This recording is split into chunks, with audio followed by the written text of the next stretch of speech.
आलमी मंडी में तेल की कीमतों में उतार चढ़ाव का सिलसिला तो जारी है, इजाफे का सिलसिला ज़्यादा ही जारी है। Right now Brent crude oil जो है वो 1.32% इजाफे के साथ $106 फी बैरल तक पहुंच गया है। अब देखा भाई, क्रूड ऑयल की कीमत बढ़ने का असर फर्नेस ऑयल की कीमतों पर पड़ेगा, और फर्नेस ऑयल की कीमतों पर पड़ेगा इसका मतलब है कि जो बिजली हम फर्नेस ऑयल से बनाते हैं उसकी कीमत भी बढ़ेगी। तो हमें तो बहुत पहले कन्वर्ट हो जाना चाहिए था ना, लेकिन अब जो लोग नहीं भी कन्वर्ट हुए और अब कन्वर्ट होने का सोच रहे हैं तो उनके लिए क्या हो रहा है? एक्चुअली अब स्पेकुलेशन ये की जा रही है कि लाइसेंस आयद हो जाएगा, यानी हर सोलर एनर्जी कंज्यूमर जो है उसको लाइसेंस होगा उसका, और जितना उसका यूजेज होगा, जितना ज़्यादा वो बिजली बना रहा होगा उस हिसाब से उसको लाइसेंस लेना होगा। ऑल दो ये भी खबरें आ रही है कि गवर्नमेंट इस क्लेम को डिनाई कर चुकी है कि ऐसा कुछ भी नहीं होने जा रहा, लेकिन अगर ऐसा हो जाता है, ऑलरेडी हम ये जानते हैं कि जो पूरे यूनिट की कीमत तो सोलर जिसने लगाया हुआ है वो अदा कर ही रहा है गवर्नमेंट को। ऐसे में अगर लाइसेंस की बात की जाती है, और कुछ दिन पहले ये खबरें आ रही थी कि जी पाकिस्तान में तो सबसे ज़्यादा मूव हुआ है ये बिजली का कंज्यूमर जो है सोलर के ऊपर, तो ये इन सारी खबरों को कितनी तकवीत देता है या इतना ज़्यादा नुकसान भी पहुंचा सकता है at the same time. Doctor Khalid Wadeed साहब हमारे साथ मौजूद हैं, एनर्जी एक्सपर्ट। डॉक्टर साहब बहुत शुक्रिया आपके वक्त के लिए। सर, मसला ये है कि पहले गवर्नमेंट ये कॉन्फिडेंस देती है अपने बायर को और यूज़र को कि भाई आप सोलर की तरफ जाएं, सस्टेनेबल एनर्जी की तरफ जाएं और आपको फ़ायदा होगा।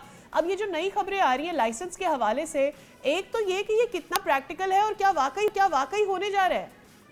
जी बहुत शुक्रिया। देखें, कुछ अर्सा पहले हमारे पावर सेक्टर के मसाइल कुछ और थे। जब आपने उन मसाइल का सोल्यूशन निकाला तो उसकी वजह से और मसाइल पैदा हो गए। उस टाइम पे लोड शेडिंग का क्राइसिस था, आपके पास एक्सेस के इश्यूज थे, आपके पास बिजली नहीं थी, तो उस टाइम पे नेट मीटरिंग को और रूफटॉप सोलर को जो है वो आप इनकरेज कर रहे थे कि किसी तरीके से बिजली सिस्टम में आए। लेकिन साथ में आपने इतने ज्यादा महंगे पावर प्लांट्स लगा लिए कि साथ टेक और पे सर पे जो आईपीपी की तलवार लटक रही है कि आपकी डिमांड कम होती है तो आपको फिर भी पैसे देने हैं उनको। तो ये हुकूमत के लिए एक बड़ी डिलेमा की सिचुएशन है, और शायद ये जो शॉर्ट टर्म प्लानिंग हम लोग करते आए हैं पिछले कई सालों से उसका खुमियाजा हम भुगत रहे हैं। तो हुकूमत को थोड़ा सा इंटीग्रेटेड प्लानिंग की तरफ जाना होगा। आपने अपने इब्तिदाइये में बताया कि हुकूमत डिफरेंट तरीकों से सोलराइजेशन को जो है वो क्रब करने की कोशिश करी है कि अपनी जो लेगेसी पेमेंट्स हैं और लेगेसी सिस्टम है उसको प्रोटेक्ट किया जा सके। तो ये जो अभी रिसेंट खबर एक मीडिया में आई, ये भी उसी चीज का हिस्सा है कि किसी तरीके से नेगेटिव सिग्नलिंग के थ्रू डिस्करेज किया जा सके। हालांकि ये सिर्फ और सिर्फ उन कंज्यूमर्स के लिए है जो कि अभी नई नेट मीटरिंग रिजीम में आ रहे होंगे और नेपरा से लाइसेंस ले रहे होंगे। पुराने कंज्यूमर्स के लिए नहीं है और उन कंज्यूमर्स के लिए भी नहीं है जो ऑफ ग्रिड में है। लेकिन हुकूमत का जो एक नेगेटिव प्राइस सिग्नल्स का या नेगेटिव सिग्नलिंग का जो टूल है कि डिस्करेज किया जाए सोलर को, उसकी एक कड़ी है। तो इससे मार्केट में एक जो है वो डिस्ट्रस्ट आता है। लेकिन वो लोग जो नेट मीटरिंग की तरफ जा रहे हैं, चूंकि अब इंसेंटिवाइजेशन कम हो गई है, अब सभी लोग ऑफ ग्रिड की तरफ जाएंगे और बैटरीज की तरफ जाएंगे। तो इसके लिए, इससे हुकूमत के लिए एक नई जो है वो प्रॉब्लम खड़ी हो जाएगी, और वो ये होगा कि रात के औकात में भी जो लोग ग्रिड से जुड़ते थे वो जो है वो अब अपनी बिजली यूज करेंगे, उससे इलेक्ट्रिसिटी डिमांड और कम होगी, और आपके कैपेसिटी चार्जेस उन लोगों के लिए जो जो सोलर पे नहीं है, ग्रिड पे है, बढ़ वो जाएंगे। ज्यादा बढ़ते हैं। ओके, अगर तो ये लाइसेंस वाली चीज़ आ भी जाती है, यानी कि नए सार्फिन जो लगवाएंगे अपने पास सोलर, क्या मतलब होगा उसके लिए? इसमें उनके लिए कॉस्ट बढ़ेगी या क्या सिचुएशन होगी, अगर आप हमें समझा सकें।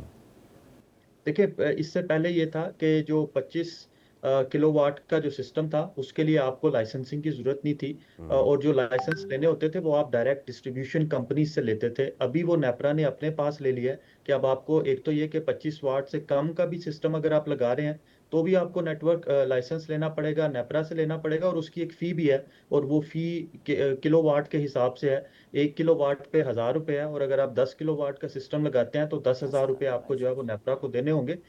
ये उस चीज की कड़ी है कि वो आप अपने नेटवर्क को ट्रैक कर सकें कि कितना सोलर ग्रिड पे लग गया और कितना नहीं लगा। ये शायद ये जो ट्रैकिंग है ये काफी अरसे से चल रही थी, लेकिन इसको अब मोनेटाइज कर दिया गया है।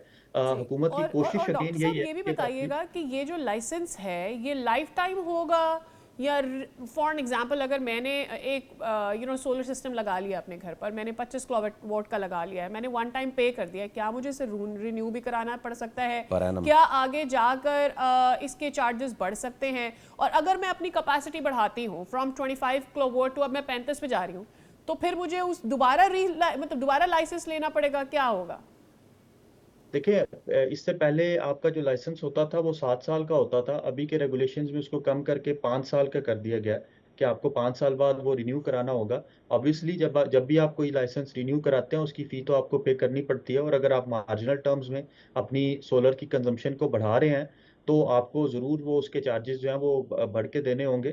ख़ास तौर पे से बढ़ा रहे हैं तो वो आगे फ्यूचर में जाके नेपरा शायद उस चीज़ को लोग अपने सैंक्शन लोड या जो असाइन किया गया था लोड उससे ज़्यादा सोलर प्लेट्स जो है वो ना लगा लें, तो उस चीज़ के लिए जो चार्जेस होंगे वो ज़्यादा बढ़ के होंगे। लेकिन अगेन सबसे जो बड़ी चीज़ देखने वाली है, चार्जेस लगे नहीं लगे, नए लोगों के लिए लगे, पुराने लोगों के लिए, या ऑन ग्रिड लोगों के लिए लगे या ऑफ ग्रिड के लिए भी लगे, इससे जो मार्केट में अनसर्टेनिटी आई है ये प्लानिंग की फिलॉसफी के खिलाफ है। हुकूमत को बड़ा क्लियरली इस चीज़ को स्टेट करना चाहिए कि ये चीज़ उन लोगों के लिए है जो ऑन ग्रिड के बजाय इसके कि आप इंसेंटिवाइज करें नए को खास तौर पे मिडिल क्लास और लोअर मिडिल क्लास जिनकी पहुंच में अब सोलर आना शुरू हुआ है, वो लोग जो अफोर्ड कर सकते थे पहले, अपर क्लास और अपर मिडिल क्लास, उन्होंने तो लाइसेंसिंग लेके सोलर पैनल्स लगा लिए।